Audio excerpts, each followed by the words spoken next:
سوال پوچھا ہے بھائی عبداللہ نے، کہتے ہیں میں اپنے بچے کا نام مہران رکھنا چاہتا ہوں،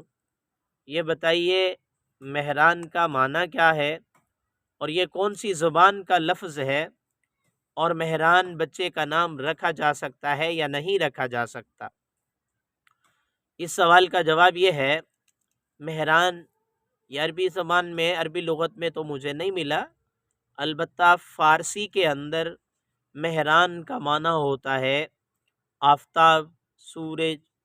یعنی ایسی چیزوں کو مہران کہتے ہیں، سورج جیسی چیزوں کو۔ تو اس معنی کے اعتبار سے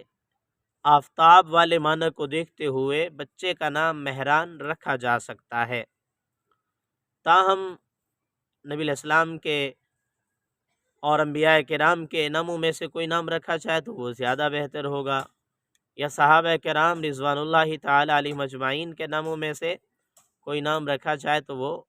زیادہ بہتر ہوگا اور باعث برکت بھی ہوگا انشاءاللہ۔